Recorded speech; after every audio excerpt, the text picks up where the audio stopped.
오늘 오후 말씀은 창세기 5장 1절에서 32절까지 말씀을 가지고 함께 은혜를 나누도록 하겠습니다.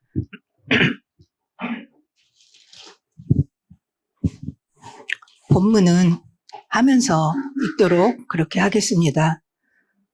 오늘 말씀의 내용은 여러분의 성경책에도 나와 있죠? 제목이 아담의 계보 이렇게 나와 있죠. 그래서 서론에다 제가 그걸 적어놨어요. 계보라는 뜻이 무엇인가. 족보라고도 할 수 있지만 여기서는 계보라고 나와 있는데 계보는 히브리어로 뭐라고 나와 있어요? 톨레도스.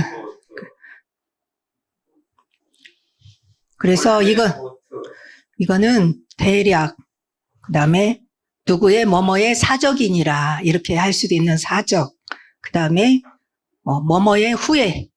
지난번에는 가인의 후예라고 했었죠. 후손. 그 다음에 약전이라는 뜻을 쓸 수 있어요. 그래서 누가 누구를 낳고 그러니까 꼭 누가 아기를 낳은 그 족보만뿐만이 아니고 거기에 따른 모든 히스토리가 포함되는 것을 계보라고 해요. 그 사람의 모든 것이 포함되어 있는 것이죠. 이야기가.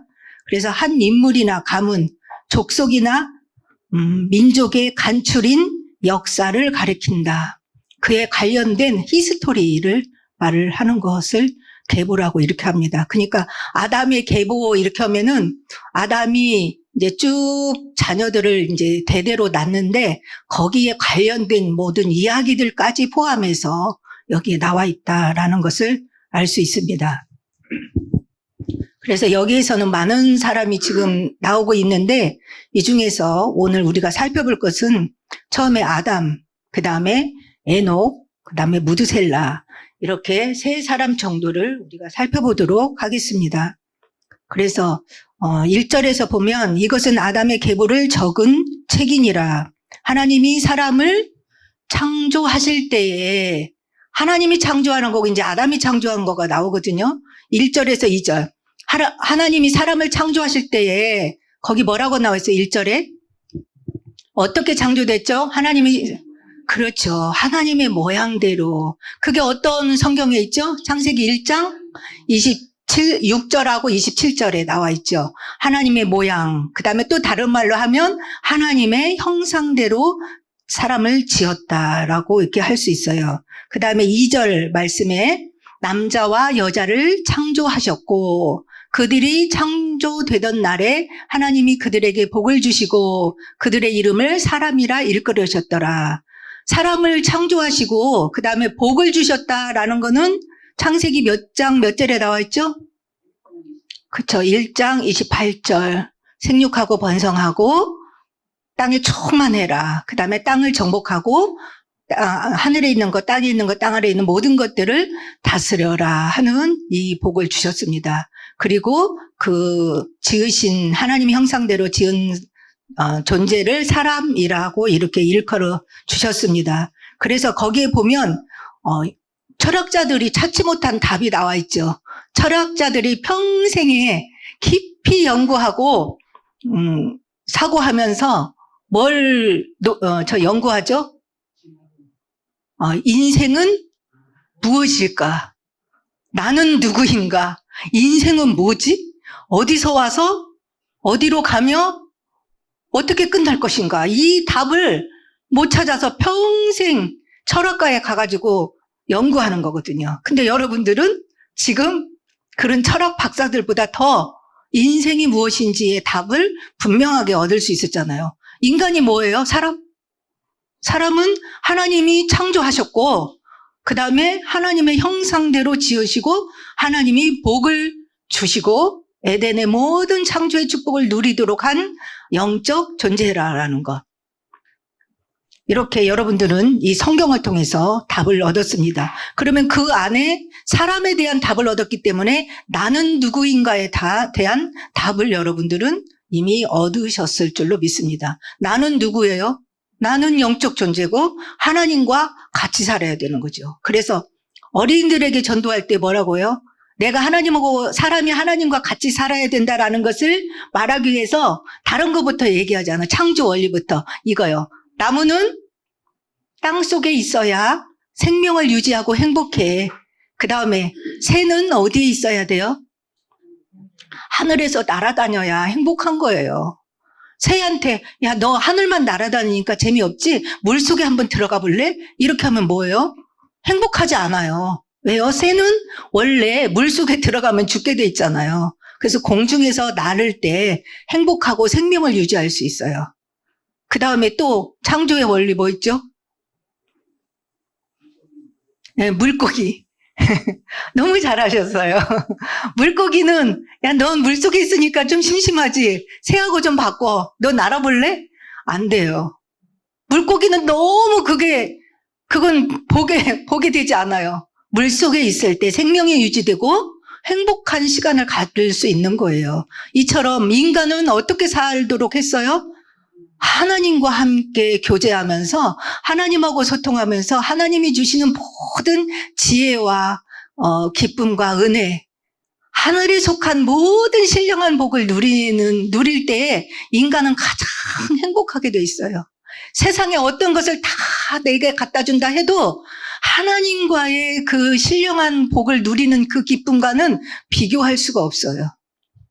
그렇게 인간은 창조됐다는 것이죠. 그 다음에 이제 하나님이 창조하실 때가 1절, 2절에 나왔고요. 3절부터는 이제 아담에 대해서 이렇게 나와 있어요. 3절에 보면 아담은 130세에 자기의 모양 곧 자기 형상과 같은 아들을 낳아 이름을 뭐라고 했어요? 셋이라고 했어요. 근데 여기에서 특이할 점이 하나 딱 보이죠. 아담이 자녀를 낳았는데 누구의 모양을? 그죠. 자기의 모양이니까 누구예요? 사람의 형상을 닮는 거예요. 이제부터는. 맨 처음에는 하나님의 형상대로 지었는데 창세기 3장에 죄를 지은 이후부터는 이제 인간이 태어나면 하나님의 형상을 닮은 영적 존재이긴 하지만 아담의 형상. 그러면 여기서 아담의 형상은 다른 말로 하면 뭘 닮았다는 뜻일까요? 자기 형상, 아담의 형상을 닮아요. 그렇죠. 죄를 닮은 인간이 태어난다는 것이죠. 원죄를 가진 인간이 아담 이후의 모든 인간은 원죄를 가지고 태어난다라는 것을 여기서 말을 하고 있어요. 이것이 정말 모든 사람이 이걸 알아야 되는 지식이에요. 아담 이후에 태어나는 모든 사람은 그러니까 죄를 가지고 태어나는 것이죠. 원죄. 그래서 로마서 3장 10절에 모든 사람은 다 죄를 지었다. 23절도 로마서 3장 23절에 그죠? 그래서 여기서부터는 이제 자기의 모양, 자기의 형상과 같은 아들을 낳아 이름을 셋이라 하였고, 그 다음에 아담은 셋을 낳은 후 800년을 지내며 자녀들을 낳았으며 800년을 지냈대요. 셋을 130년에 새 낳았고 그 다음에 800년 하니까 합치면 뭐예요? 930년을 살았다라고 나왔죠. 그러면 800년 동안 뭐라고 나왔어요? 저게 자녀들을 낳았으며, 그러면 여기에 800년 동안 낳은 자녀들 이름이 다 나왔어요? 안 나왔어요? 안 나왔죠. 그래서 여러분들이 이게 이제 기초 지식으로 알아야 되는데 성경에 있는 사람들은요 전부 나와 있지 않아요. 그러니까 아담과 하와가 가인과 아벨을 낳았다. 한 사람 아벨을 죽였다. 그 다음에 셋을 낳았다. 그 다음에 셋은 누구를 낳았다. 다 생략된 거예요. 800년 동안 낳은 자녀들은 다 생략됐어요. 그래서 성경에 있는 사람들은 어떤 사람들만 나왔느냐면 구속사를 얘기하는데 필요한 사람만 나와요. 그래서 언약을 붙잡은 족보도 있고 언약 밖에 있는 사람의 족보도 있지만 이 두 가지를 다 기록하는데 구속사에 필요한 인물들만 여기 기록됐다는 거예요. 모든 사람이 다 기록된 거는 아니라는 것을 기초적으로 알아야 돼요. 그래서 가인이 죄를 졌을 때 하나님, 제가 이렇게 동생을 죽여가지고 제가 다른 데를 가면 다른 사람이 나를 죽일까 봐 겁나요. 근데 성경에 나와 있는 인물만 보면 자기 부모 아담과 하와, 그 다음에 가인과 아벨을 낳았다 했으니까 누가 죽여요? 없죠. 그러니까 그것이 이제 의문인 것이죠. 그러니까 성경에 기록되지 않았어도 사람이 있을 수 있다는 것이죠. 필요한 사람만, 구속사. 구속사가 뭔 뜻일까요? 성경은 왜 기록됐냐면 하나님이 인간을 구원하는 역사를 알려주려고 기록된 책이에요. 모세가 기록했잖아요. 모세가 그러면 창조할 때 모든 것을 보면서 기록했나요? 모세 오경을 기록했는데 창세기, 출애굽기, 레위기, 민수기, 신명기까지. 모세는 한참 후의 사람인데 어떻게 기록했어요? 모세에게 하나님이 가르쳐줘서 기록한 것이죠. 그래서 근데 모세가 창조할 때의 첫날, 둘째 날 이런 것들을 어떻게 알 수 있어요? 하나님이 모세에게는 하나님과 직접 대면하면서 그 십계명 받을 때랑 그랬죠? 그렇게 하나님과의 그 깊은 그 교제를 통하여서 하나님의 모든 것을 알게 하면 아는 거예요, 인간도. 그래서 이것을 기록하게 하기 위해서 모세에게 하나님은 특별 계시를 통하여서 이렇게 하나님의 모든 구원의 역사를 알게 하셔서 여기다 써놓은 것이죠. 그리고 여자의 후손도.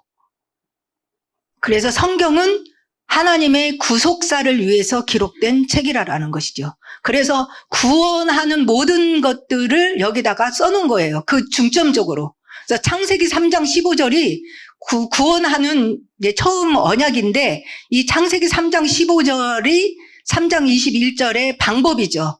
이 가죽옷을 지어 입힐 것이다. 이 방법을 통해서 다시 죄를 해결하고 하나님을 만날 것이다 라는 처음 그 언약을 주셨는데 그것을 계시록까지 이루는 거예요. 완벽하게 이루어지는 게 이제 계시록이고요. 예수 그리스도 여자의 후손을 보내시는 것이 이제 신약의 시작이고요. 그래서 이따가 이제 저희가 신명기도 할 건데 민수기에서도 예수 그리스도가 나타나고요. 신명기에서도 창세기 3장 15절 여자의 후손이 어떻게 여기에 표현되어 있고 감춰져 있는가 이거를 계속 봐야 돼요. 그래서 신명기 할 때도 이거는 예수 그리스도를 예표하는 내용이다라는 것들이 있어요. 그러니까 창세기, 출애굽기, 레위기, 민수기, 신명기, 여호수아 어떤 성경을 봐도 거기에 누가 보여져야 돼요? 그렇죠. 예수 그리스도를 이제 표현해주는 예수님이 하나님이 보내주시는 그 구원자, 메시아가 감춰져 있다는 거예요. 그래서 이따가 신명기 할 때도 그런 부분을 이제 할 거거든요.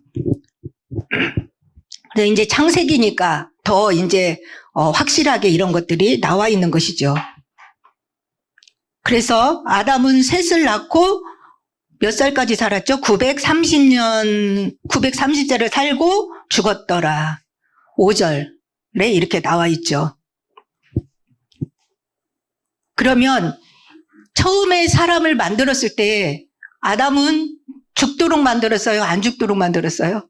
안 죽도록 만들었어요. 근데 거기 보니까 930세를 살았어요. 지사님이 88세라고 내 나이가 많다라고 했는데요. 930세의 표면이 아직 애기예요. 80대는 애기. 그렇죠? 아담은 930년이니까 모든 사람의 노망, 1000년을 사는 것이죠. 그랬는데 결국 뭐 했어요? 아담은 1000년 가까이 수명이 연장됐지만 결국은 죽었어요.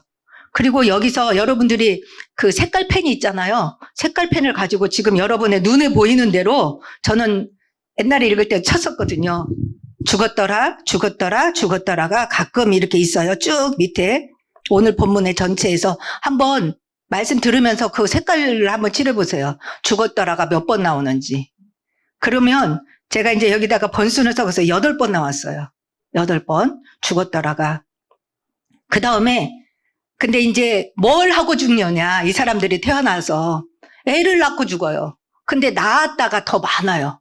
누구를 낳고 이렇게 하니까 낳았다가 몇 번 나왔다고 그랬어요? 20번. 그리고 결국은 근데 죽었다라고 나왔어요. 그래서 오늘 본문 이 아담의 계보에서 특징이 하나가 있는데 뭐라고요? 모든 사람은 태어나면 죽는다라는 것이죠. 죽었더라라는 역사예요. 그러면 이 죽었다라는 왜 죽을까요? 그 이유가 딱 나와 있죠. 창세기 3장 19절에 아담이 죄를 지었을 때 하나님이 말씀하셨죠. 창세기 3장 19절에 뭐라고 그랬어요? 너는 흙이니 흙으로 돌아갈지니라. 이렇게 그 말씀 생각나죠. 그래서 흙으로 돌아가는 것이 바로 뭐예요? 죽음이라는 것이죠. 그 다음에 로마서 5장 12절. 로마서 5장 12절은 뭐예요? 이 땅에 그러면 아담이 죽었는데 왜 죽어요? 하나님의 말씀을 불순종하는 죄 때문에 죽은 것이죠. 그래서 로마서 5장 12절에는 이 죄가 누구 때문에 들어오게 돼요? 그러니까 누구 때문에? 죄를 지어서 죽음이 왔는데 누구의 죄 때문에 처음에 죽음이 들어오죠? 로마서 5장 12절. 그러죠. 아담 한 사람 때문에. 로마서예요. 로마서 5장 12절. 창세기가 아니고. 찾아보세요. 한 사람으로 제가 세상에 들어오고 죄로 말미암아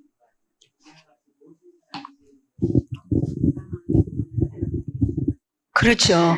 이 죽음이 한 사람 때문에 들어온 거예요. 아담 한 사람 때문에 죄가 세상에 들어오고 죄로 말미암아 뭐가 들어왔어요? 사망. 죄를 지으면 창세기 2장 17절에 그랬잖아요. 이 선악과를 따먹으면 그 따먹는 게 죄잖아요. 반드시 죽을 거야. 정령 죄를. 그래서 사망이 들어왔고요. 모든 사람이 죄를 지었으면 사망이 모든 사람에게 있느니라. 그래서 우리 인간은 한 번 태어나면 한 번은 다 죽는 것이죠. 히브리서 9장 27절에 그랬죠. 한 번 죽는 것은 정한 것이요. 그 후에는 심판이 있으리니. 여기서 이런 것들이 아주 분명하게 우리는 이제 알아야 돼요. 아, 모든 인간은 죽는다. 한 번은 죽는다. 왜 죽어요? 죄 때문에. 근데 누구의 죄? 저 한 사람. 아담 한 사람 때문에 모든 사람한테 죄가 졌고 사망도 모든 사람이 죽게 된다. 그럼 여기서 질문을 할 수 있지가 나는 죄 안 졌는데? 나는 아무것도 죄를 짓지 않고 태어났는데 왜 아담이 지은 죄 때문에 나까지 죽어야 되지? 이런 질문을 할 수 있겠죠. 왜 그럴까요? 대표의 원리예요. 대표의 원리. 대표의 원리를 하나님은 사용하세요. 그래서 한 사람 때문에 죄가 들어와서 한 사람이 아담이 죽어야 되는데 그 뒤에 모든 사람이 죽어야 돼요. 억울하죠. 그래서 이제 억울하지 말라고 한 사람이 살려주는 일을 하는데 모든 사람이 살게 되는 일을 하세요. 그것이 이제 고린도전서 15장 21절에서 22절. 이게 대표성의 원리라고 해요. 고린도전서 15장 21절에서 22절 말씀. 저기 나와 있습니다. 같이 읽어볼까요? 사망이 한 사람으로 말미암았으니 죽은 자의 부활도 한 사람으로 말미암는도다. 22절. 아담 안에서 모든 사람이 죽은 것 같이 그리스도 안에서 모든 사람이 삶을 얻으리라. 이렇게 하면 억울하지 않겠죠? 아까 나는 죄를 안 졌는데 괜히 아담의 후손으로 태어나는 것 때문에 죄인이라고 태어나자마자 죄인이고 의인은 없나니 하나도 없고 모든 사람이 죄인이라고 그랬는데 그리고 다 죽어야 된다고 했는데 이제는 그리스도 안에서 이제 예수만 믿으면 모든 사람이 살아나는 이런 축복을 우리가 얻게 되었습니다. 그 다음에 47에서 49절 조금 더 자세히 설명된 거 한번 볼까요? 같이 읽어보겠습니다. 첫사람은 땅에서 났으니 흙에 속한 자이거니와 둘째 사람은 하늘에서 나셨느니라. 무릇 흙에 속한 자들은 더 저 흙에 속한 자와 같고 무릇 하늘에 속한 자들은 저 하늘에 속한 이와 같으니 우리가 흙에 속한 자의 형상을 입은 것 같이 또한 하늘에 속한 이의 형상을 입으리라. 아멘. 아담 안에서 죽을 사람이었지만 이제는 하늘에 속한 예수 그리스도 안에서 이제는 살아났다는 것. 이게 대표성의 원리라는 것입니다. 그래서 여기서 이제 아까 1000년 가까이 살았지만 다 죽게 됐다 그랬잖아요. 죽었더라가 이제 몇 번 나왔다고 그랬어요? 8번 나왔다고 그랬죠. 근데 낳고가 더 많아요. 이거를 제가 이제 거기 3번에 적어놨죠. 죄의 결과로 우리는 죽을 수밖에 없었다는 것이죠. 필연적. 반드시 죽을 수밖에 없었는데 하나님께서는 그래도 이 계보, 족보를 통해서 계속 태어나게 하는 것이죠. 죽을 수밖에 없는 아담의 후손이지만 그 속에서 생명의 역사를 계속 이어가면서 둘째 아담이신 우리를 살리실 메시아, 여자의 후손이 태어나게 하기 위해서 이 생명의 족보를 이어나가게 하고 있다는 것이에요. 왜 이렇게 계속 태어나게 한다고요? 그 속에서 여자의 후손이 오게 하시기 위해서 이렇게 낳는 역사를 결혼을 통해서 계속 언약의 가문에서 애를 낳게 만드는 것이죠. 그런데 아무나 낳나요? 지난번에 가인의 후예들을 배웠잖아요. 거기서는 아무리 세월이 흐르면서 애를 많이 낳아도 거기서는 구원자가 낳을 수 없어요. 왜? 하나님이 주신 구원의 언약을 붙들지 않았기 때문에 이어지지 않는 거예요. 그런데 아담, 셋을 통하여서 뭐예요? 아벨 대신 셋을 줬다 그랬잖아요. 아벨이 붙잡은 예수 그리스도의 언약이 이 족보에서는 애를 낳음과 동시에 계속 전달되어서 나중에는 누구까지 이제 오신다고요? 다윗의 후손, 다윗의 그 계보를 통하여서 예수 그리스도가 태어나는 일까지 이렇게 하나님은 생명의 역사를 이루시는 것이죠. 그래서 결국은 이 예수 그리스도를 통해서 아까 다 죽는다고 했는데 사망 권세를 십자가에서 이기시는 것이죠. 십자가에서 뭘 이긴다고요? 사망을 이겨버려요. 예수님이 대신 죄 때문에 십자가에서 죽으심으로 죄와 사망의 모든 권세를 다 이기고 부활하시는 것이죠. 그래서 결국은 사망을 이기고 우리에게 영원한 생명을 주시는 것이요. 그래서 예수님이 부활의 첫 열매가 되셔서 예수를 믿는 우리들은 그 뒤부터 계속 부활의 열매, 영원히 천국에서 살 수 있는 생명의 축복을 주신다는 것. 이 아담과 셋의 계보를 통하여서 예수 그리스도가 우리를 살리는 생명의 계보를 계속 이어가게 하신다. 이 예수 그리스도는 사망 권세를 이기시고 우리에게 영원한 생명을 회복시켜 주신다라는 이 언약을 여러분들이 은혜를 누리셨으면 좋겠습니다. 그 다음에 여기서 특이할 만한 거, 다 죽었더라 했는데 한 사람은 죽었더라가 없어요. 그 사람이 바로 21절에 보니까 누구예요? 에녹이라는 사람이에요. 그러면 이 에녹이라는 사람은 가인의 후손에서도 에녹이 있었어요. 가인이 지난주에 여호와 앞을 떠나서 에덴 동편으로 가가지고 성을 쌓았는데 자기 아들 이름을 따서 성 이름을 지었다고 써요. 한 장 넘겨보면 나올 거예요. 아들 이름이 뭐였어요? 에녹이었어요. 그 이름이 똑같아요. 같은 사람이에요. 그러면 뜻은 똑같겠죠. 에녹이라는 뜻이 뭐라고 그랬냐면 바치다, 가르치다, 헌신하다 이런 뜻이라고 그랬어요. 그랬는데 가인의 아들 에녹과 여기서 나오는 에녹은 헌신하는 분이 틀려요. 누구에게 헌신하느냐에 따라서 자기 인생의 결과가 달라지는 것이죠. 그래서 여기서의 에녹은 언약의 족보잖아요. 아벨의 족보예요. 아벨이 붙잡은 그 메시아 언약. 그래서 이 사람을 살펴보면 에녹은 65세에 무드셀라를 낳았고 모든 사람하고 똑같이 이제 태어나서 성장하다가 결혼을 하여서 자녀를 낳았어요. 이거는 일상적인 거예요. 그렇죠. 그래서 여러분들도 태어나서 하나님의 은혜 속에서 성장하다가 결혼을 해가지고 다 애를 낳았어요. 자녀들이 있단 말이죠. 이거는 하나님의 일반 은총이에요. 예수를 믿으나 안 믿으나 모든 사람이 똑같이 하나님의 창조의 축복 속에서 되어지는 은혜입니다. 그래서 에녹도 역시 65세에 무드셀라를 낳았어요. 그런데 22절이 조금 더 우리가 여기서 생각해 봐야 될 게 있어요. 22절, 무드셀라를 낳은 후 300년을 하나님과 동행하며 자녀들을 낳았으며 그는 365세를 살았더라. 그리고 24절에 에녹이 하나님과 동행하더니 하나님이 그를 데려가심으로 세상에 있지 아니하였더라. 이렇게 아주 짧게 나와 있어요. 에녹에 대해서. 그러면 여기에서 다른 사람은 다 죽었다라가 있는데 여기는 없었다라고 했죠. 그 다음에 여기서 생각해 볼 것은 처음에는 하나님이 그냥 은혜 속에서 자녀를 낳았는데 22절에 보니까 무드셀라를 낳은 후 그랬어요. 하나님과 동행을 그러면 원래부터 했어야 되는 거잖아요. 근데 왜 65세에 자녀를 낳고 나서부터 낳은 후 하나님과 300년을 동행했대요. 원래는 이 사람 그 수명이 몇 살이었죠? 전체? 365세에 죽은 건 아니고 데려갔다 그랬죠.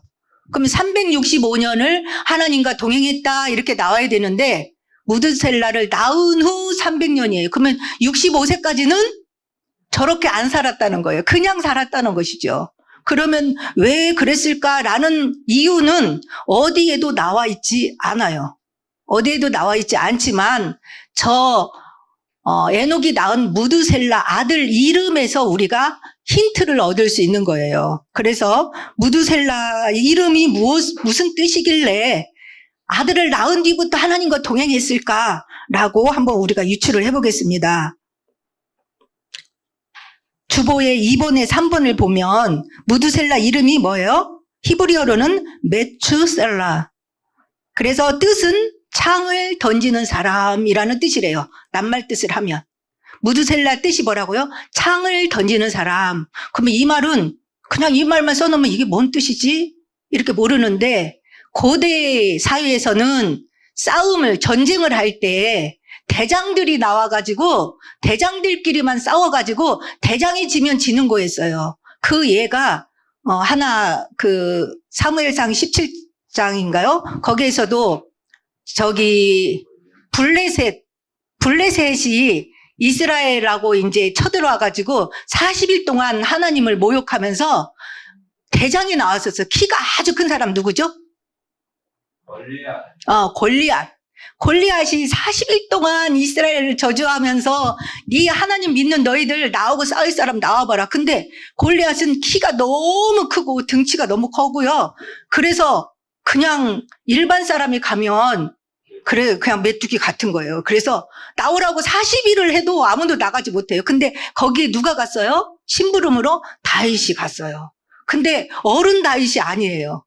그것도 그냥 어른이 갔어도 비교가 안 돼요. 외모로 보면. 근데 소년 어린아이 다윗이 심부름을 갔는데 그걸 딱 듣는 순간 이건 아니지.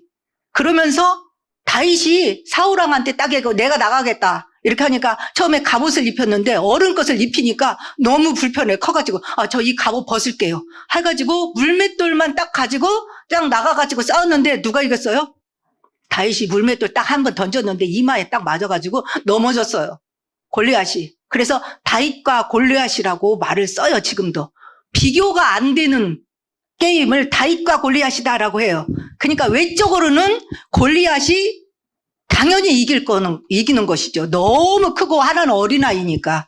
근데 영적으로는 어떻게 됐어요? 결과는 다윗이 당연히 이기고 얘는 한 방에 넘어간 것이죠. 그래서 그렇게 골리앗을 하나 무너뜨리니까 어땠어요? 대장을 무너뜨리니까. 그냥 그 블레셋과의 전쟁을 그냥 이겨버린 거예요. 다윗이 가서 칼로 그냥 목을 뱉거든요. 그러니까 그 싸움은 안 했어요. 그냥 이긴 거예요. 이처럼 고대의 전쟁은 대장끼리 싸웠을 때 이긴 쪽이 이기는 거예요. 전쟁이 끝나는 거예요. 그래서 창을 던지는 사람이라는 것은 대장이 싸워서 이기면 이기고 지면 진다는 뜻이에요. 그래서 이 무드셀라는 창을 던지는 사람이기 때문에 대장이죠. 싸움에서. 그래서 이 사람이 죽으면 심판이 온다. 세상이 끝난다라는 뜻이 있는 것이죠. 왜? 대장이니까. 이 사람이 죽으면 끝나는 거예요. 그런 뜻이 담겨 있는 거, 심판이 담겨 있는 거예요. 그래서 아버지가 이 뜻을 마음에 새기고 경각심을 딱 가진 거. 와, 우리 아들이 자라나면 몇 살까지 최대 100년이겠, 아니 1000년이겠죠. 지금 그 평균 수명이 1000년 정도 되니까 정말 하나님 앞에 바르게 살아야겠구나. 우리 아들이 죽으면 언젠가는 죽을 거잖아요. 우리 아들이 죽으면 하나님의 심판이 기다리고 있겠구나. 그걸 생각한 거예요. 그러니까 어때요? 하루를 그냥 대충 살 수가 없었어요. 그때부터 경각심을 가지고 하나님 앞에 오늘이 마지막인 것처럼 아주 경건하게 말씀대로 살아야겠구나. 이렇게 살게 됐다는 거예요. 65세까지는 그냥 그런 생각이 없이 일반적으로 살았는데 이 아들의 이름을 보면서 우리 아들이 언젠가 죽는데 그 죽는 날에는 하나님의 심판이 있겠구나. 그래서 그때부터 300년을 동행하면서 하나님이 데려갈 때까지 산 것이 300년이에요. 내가 300년까지만 동행하고 301년부터는 안 해야지, 그건 아니고 300년까지 했을 때 하나님이 데려간 거예요. 그래서 총합 365년을 살게 됐다는 것이죠. 그러면 하나님과 동행했다라고 했는데 하나님과 동행했다는 말을 여러분들이 낱말 이해하시죠? 어떤 뜻인지. 그리고 맨날 그 목사님들이 설교할 때 하나님과 동행하는 삶을 사세요. 성경에서도 많이 나오죠. 그래서 알 수 있어요. 이게 무슨 뜻인지. 하나님과 동행하는 삶을 살고 싶다라는 그런 생각도 드는데, 그러면 하나님과 동행하는 뜻이 뭘까라고 생각을 해볼 때에 제일 잘 우리에게 이 동행이 무엇인지를 알려주는 것이 민수기에 나와 있어요. 그래서 그걸 한번 보겠습니다. 민수기 9장 21절에서 23절. 출애굽한 이스라엘 백성, 그러니까 구원받은 나라고 볼 수 있죠. 자, 9장 21절에서 22절 한번 읽어볼까요? 시작. 혹시 구름이 저녁부터 아침까지 있다가 아침에 그 구름이 떠오를 때에는 그들이 행진하였고, 구름이 밤낮 있다가 떠오르면 곧 행진하였으며. 22절.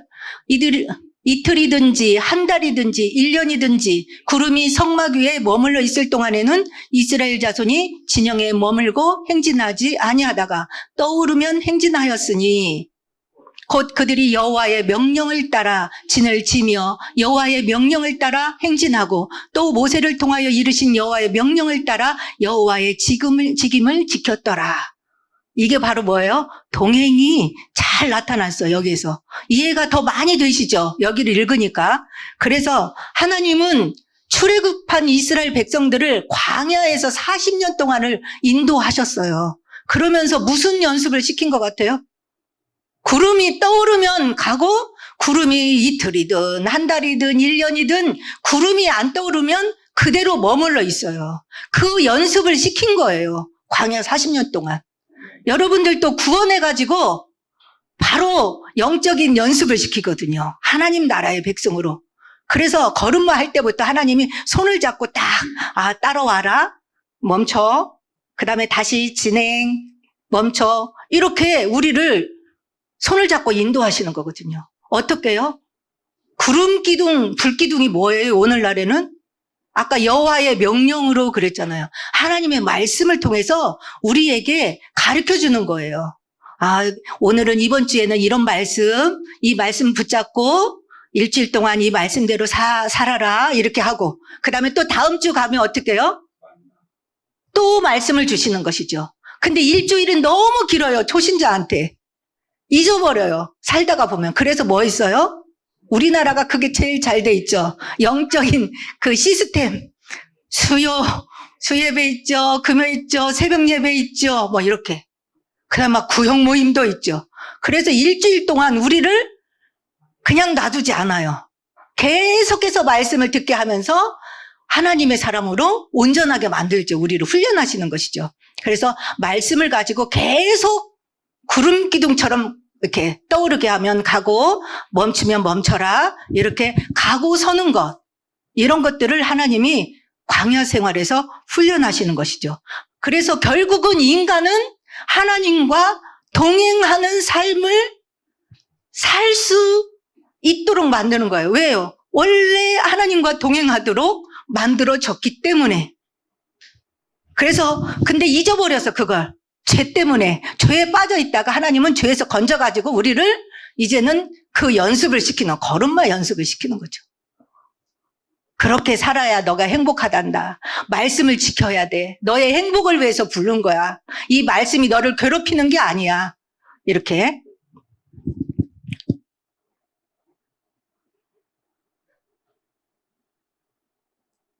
그래서 이렇게 동행하는 삶을 이제 에녹은 살게 됐죠. 그래서 에녹의 삶은 여기에서 짧은 구절이 나와 있고요. 다른 신약 성경에서 아주 조금밖에 안 나와 있어요. 히브리서 11장에 보면 믿음의 사람들의 내용이 다 나오는데 거기에서 보면 이제 이 에녹에 대해서 잠깐 나와 있거든요. 그래서 유다서 1장 14절에서 15절을 먼저 보겠습니다.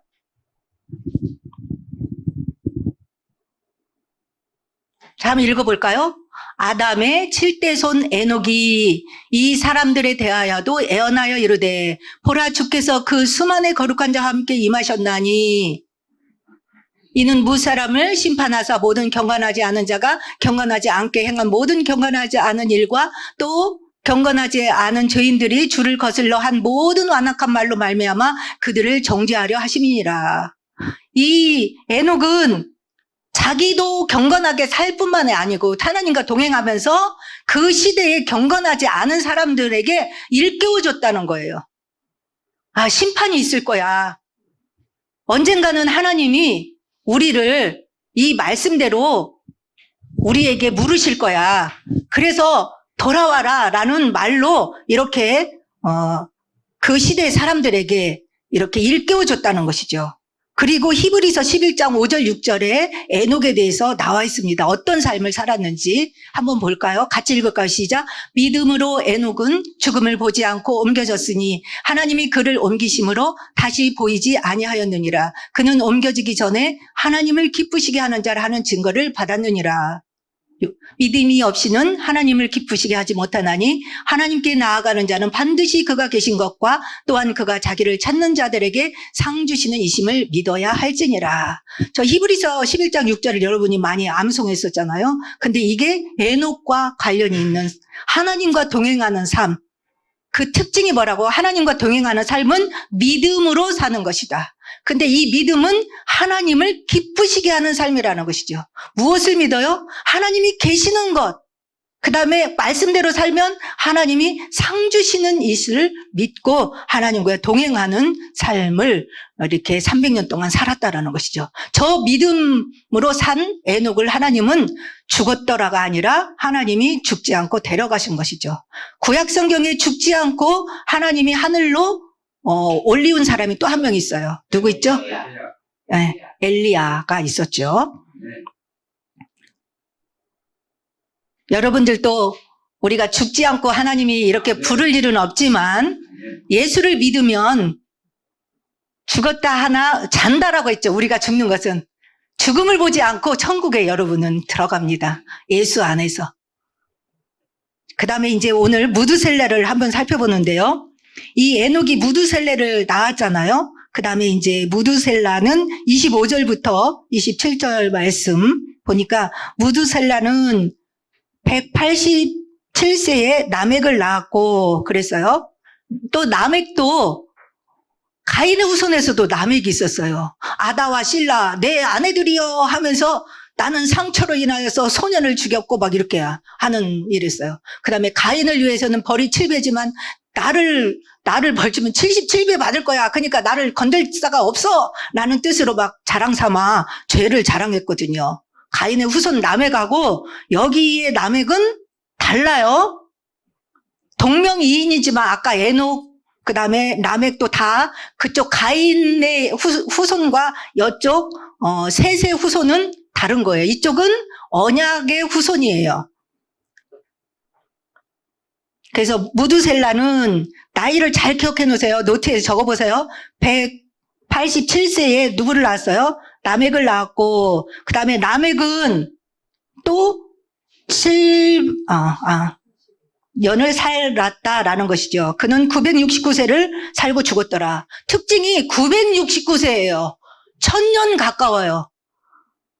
제일 많이 산 사람이에요. 성경에 나와 있는 사람 중에는. 그러면 왜 이렇게 무드셀라는 제일 많이 살았을 것 같아요? 무드셀라가 죽으면 아까 뭐가 있다고 그랬어요? 심판이 있잖아요.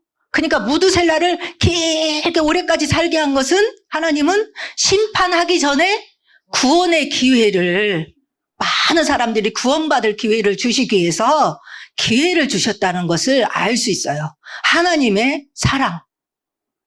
한 사람이라도 더 구원받으라고 이 사람을 오랫동안 이렇게 했다는 것이죠. 그러면 정말 이 사람이 죽은 후에 심판이 왔을까? 그거를 한번 증명하는 것을 한번 계산을 해볼까요? 그 다음에 28절 보니까 라멕은 182세의 아들을 낳았고 그랬어요. 무드셀라가 몇 살에 나왔어요? 187살에 라멕을 낳았죠. 그 다음에 라멕은 182세에 노아를 낳았어요. 그러면 노아가 태어났을 때에 무드셀라 나이는 몇 살이에요? 그렇죠. 무드셀라가 187세에 라멕을 낳았잖아요. 그 다음에 라멕은 182세에 노아를 낳았거든요. 두 개를 합치면 몇 살이에요? 187 더하기 182는 369세죠. 187 더하기 182는 369세. 노아가 태어났을 때에 무드셀라 나이는 369세예요. 그러면 이 무드셀라가 몇 살까지 살았다고 그랬죠? 969세에서 369세를 빼보세요. 몇이 나와요?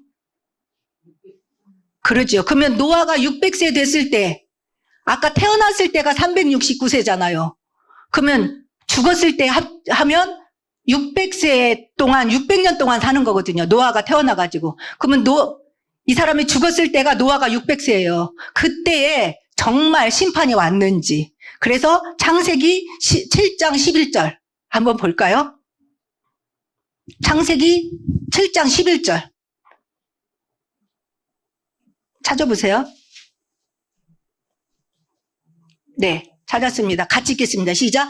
노아가 600세 되던 해 둘째 달 곧 그달 열일의 날이라. 그날에 큰 기쁨의 샘들이 터지며 하늘의 창문들이 열려. 어때요? 홍수가 딱 노아가 600세. 노아가 600세니까 어때요? 무드셀라가 969세. 죽은 거죠. 딱 맞죠? 이름의 뜻하고. 이 사람이 죽으면 끝이 오면서 심판이 있다라는 것. 홍수로 심판을 하는 것이죠. 그렇죠. 그래서 이제 라멕은 노아를 낳는 것이죠. 정말 말씀대로 600세 됐을 때에 저렇게 홍수가 나게 됐고요. 그 다음에 노아를 낳는데 노아의 이름을 한번 살펴보겠습니다. 3대지. 라멕은 180세에 노아를 낳는데 노아를 이름은 뭐예요? 여호와께서 땅을 저주하심으로 수고롭게 일하는 우리를 이 아들이 안위하신다라고 했어요. 안위하시게. 그래서 정말 힘든 삶이었나 봐요. 그래서 아들 이름을 안위하리라. 이 아들이 안위하리라. 정말 이름대로 되지 않아요? 이 아들이 이렇게. 하나님은 그러니까 이 아담의 셋의 계보를 통하여서 하나님의 구속사를 이룬다니까요. 사람이 왜 태어나는 것 같아요? 다 이유가 있어요. 그 이름의 뜻에. 그걸 이루신다니까요, 하나님이. 하나님의 구속사를 이루는 일에 모든 태어나는 사람은 사용되고 있다라는 것이죠. 그러면 이 시대에 여러분들도 나는 아닌 것 같은데? 그런 생각이 들죠? 나는 아닌 것 같은데? 아니에요. 여러분들도 한 사람 한 사람을 태어나고 이렇게 하나님이 부르는 그날까지 하나님의 구속사에 이렇게 세밀하게 사용되고 있는 거예요. 여러분이 잘 못 느끼세요. 여러분의 가문에, 여러분의 만나는 사람에게, 여러분의 후대들에게, 손자, 손녀에게 여러분은 하나님의 구속사를 이루는 통로로 지금 이 시대에도 사용되고 있다는 거예요. 아시겠죠? 감사하죠. 근데 여러분은 누구의 계보에 속한 것 같아요, 지금? 누구의 계보예요? 지금 지난주에 했던 가인의 후예예요? 여기 셋의 후손이에요? 지금 현재는 세세우선으로 하는 그렇죠. 그러니까 지금 말씀 듣고 있죠. 가인의 후손은 저 지금 에덴의 동쪽에 가 있어요. 뭐예요? 성을 쌓고 있어요. 등수 불고 있고요. 그 다음에 가축을 켜갖고 돈을 많이 벌고 있고요. 배웠잖아요, 지난주에. 그 다음에 농기구도 만들고, 뭐 이렇게 해갖고 사회의 질서가 유지되도록 지금 열심히 헌신하고 있죠. 돈을 벌기 위해서. 그렇죠? 근데 여러분들은 물론 세상에서 직업과 산업을 갖고 있지만 이렇게 하나님의 날, 뭘 따라?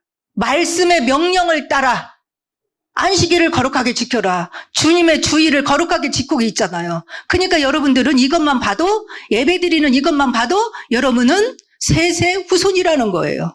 그러니까 여러분들도 이렇게 노아처럼, 무드셀라처럼 이렇게 귀하게 하나님의 구속사에 여러분의 가문에서, 여러분의 주변의 모든 사람들에게 영향을 끼치면서 사용되고 있다는 거예요.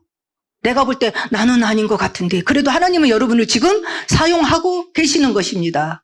그래서 정말 감사하게 생각하시고요. 주님이 부르는 그날까지 자부심을 가지고 하나님 나를 구원해 주신 거 감사합니다. 이 복음의 대열 속에 저를 불러주신 거 감사합니다. 이 말씀이 깨달아지고 믿어지게 해주니 감사합니다. 이 복음을 위해서 기도하게 하시고 또 후대들에게 이 언약을 전달하는 전도자로 저를 불러주신 거 감사합니다. 여러분 한 사람이 가문의 소금이고 빛입니다. 그렇게 여러분을 사용하고 계십니다. 그래서 노아처럼 안위하는 자, 안식을 주는 자, 위로하는 자로 쓰임받기를 바라겠습니다. 그래서 노아는 이제 다음 6장에서 자세히 나옵니다. 간단하게 나와 있죠. 500세에 셈과 함과 야벳을 낳았다. 이렇게 아주 간단하게 나왔습니다. 그러면 노아가 여기서 마지막에 끝나잖아요. 다음에도 이렇게 족보가 뜬금없이 잠깐씩 나올 거예요. 족보가. 누구한테서 끝나느냐? 그 다음 장에 그 사람이 나온다는 거예요. 그 사람 이야기가 나올 거다. 이렇게 지나가다 보면 바벨탑 뒤에 족보가 조금 나오거든요. 데라의 족보가 나올 거예요. 창세기 11장에. 그러면 데라의 족보에서 누구가 나오냐? 아브라함이 나와요. 거기서 딱 멈추거든요. 조금 나와요. 그러면 창세기 12장에서 누가 나와요? 아브라함 이야기가 나올 거라는 거예요. 앞으로 족보가 조금씩 나오면 누구 이야기가 끝에서 끝났느냐에 따라서 그 다음 장은 그 사람 이야기가 나올 거다라는 것을, 그리고 그 사람을 하나님이 구속사에 사용하신다라는 내용으로 여러분이 이해하시면 됩니다. 그래서 여기서 노아로 끝났기 때문에 6장은 누구 이야기가 나와요? 노아 이야기가 나올 것입니다. 개봉학도 다음 주에. 그래서 오늘을 메시지의 결론을 하자면 우리는 아담의 후손으로 태어나면서 우리는 원죄를 가지고 태어났습니다. 원죄를 가진 사람은 반드시 죽는다는 것이요. 너희는 흙이니 흙으로 돌아갈 것이라 이렇게 했습니다. 반드시 죽을 수밖에 없었지만 하나님은 언약 가진 아벨의 후손, 아벨 대신 준 셋의 족보를 통하여서 계속해서 언약의 후대를 낳게 하십니다. 비록 죽지만 계속 낳는 이 일을, 생명의 역사를 이어가시면서 결국은 누구를 주셔요? 여자의 후손을 주셔서 우리 아담으로 인해서 죽을 수밖에 없었지만 둘째 아담으로 오시는 이 여자의 후손을 통해서 우리에게 사망 권세를 이기시고 영원한 생명, 축복을 우리에게 주신다는 것이죠. 그리고 사는 동안, 그 동안 에녹처럼 하나님과 동행하는 삶을 우리에게 훈련하시는데 광야길에서 어떻게 해요? 구름 기둥, 불 기둥으로 인도하셨듯이 우리는 주님 앞에 가는 그날까지 뭘로 인도하세요? 하나님의 말씀을 가지고 우리를 성령으로 인도하신다는 것이죠. 그래서 우리는 디모데후서 4장 2절에서 5절 마지막으로 어떻게 하나님과 동행하면서 무엇을 하다가 주님 앞에 가야 할 것인지 그 메시지를 결론적으로 보고 마치도록 하겠습니다. 디모데후서 4장 2절에서 5절 말씀. 빨리 찾아보세요.